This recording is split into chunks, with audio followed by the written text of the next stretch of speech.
Thank you. Fred, you reminded me earlier when you were involved with Ernst & Young and the Entrepreneur of the Year award. Am I getting that correct? And I remember going to the national awards, which I did not win. And I remember sitting there that night, and there was the LASIK eye people who cured blindness. And there was the two brothers who at the time were building the schools all over Africa.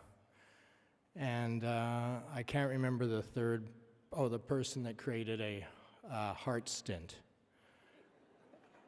And I kind of went up, I was fourth again to speak. And I remember going out there going, okay, this is good. I sell overpriced tube tops to young women. And I thought at the time, you know, I can't believe I got roped into doing this. I just made a jackass out of myself. And here I am again, up here, going fourth after those incredible speeches by my fellow inductees, who I have so much respect for and have for my whole career. So I'm not going to do any of this justice.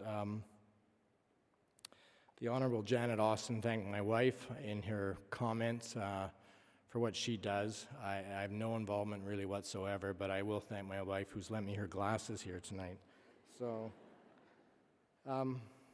first of all, thank you, Junior Achievement, and everything you do. I'm sorry, I'm just going to go with it here because, so I got asked to go speak at my high school, which I hadn't been to since 1978. And I saw Gary Zlotnick off somewhere, and I remember I was on the basketball team there, and he cut me from the basketball team in grade 8, so I avoided him tonight. But anyways, Gary, I was back there the other day, and the team asked me to come and speak at the school, and it was an honor for me to go back to Prince of Wales. And I walked in, and I hadn't been there since 1978, and I thought, wow, this place hasn't changed at all. It had the same tile in the men's changing rooms, same toilets, same bleachers, same everything. And I went into the auditorium, and I gave a chat with Sarah Nathanson, who's worked for me for a long time.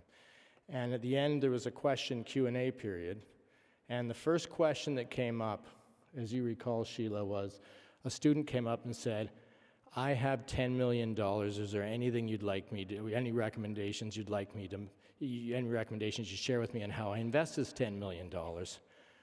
And I thought to myself, that is a high-class problem.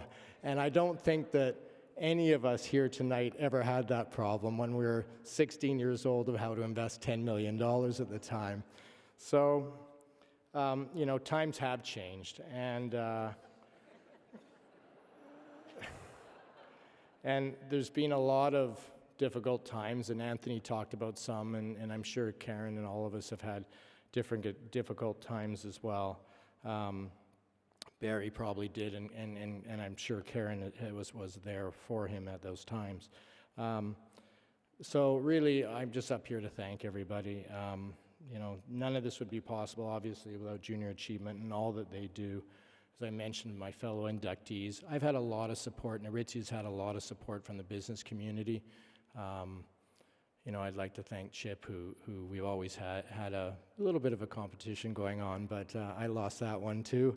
And Peter and everybody else who had nice things to say. Jennifer Wong, our CEO now, and my team's here, so thank you very much. I'd like to thank my friends and my family. I think earlier I heard Anthony talk about excellence, and people talk about excellence. For me, it's just being called, I'm a difficult person. So I thank you, everybody, for putting up with me all these years.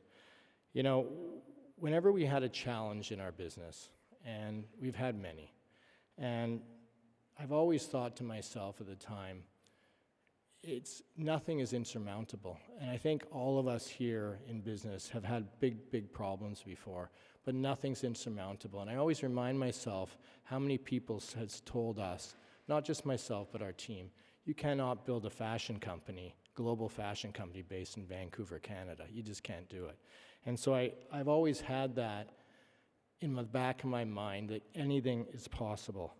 And I think that's what being an entrepreneur is really about, is just figuring out and getting a vision like we've heard tonight, and everything is possible. And just finally finding a way to get it done regardless of the obstacles. My father used to say, the harder you work, the luckier you get. And I have worked hard, but I consider myself to be very, very lucky. So thank you, everybody, for coming tonight. Thank you, everybody, and the fellow inductees and previous inductees, and I appreciate it, and thank you.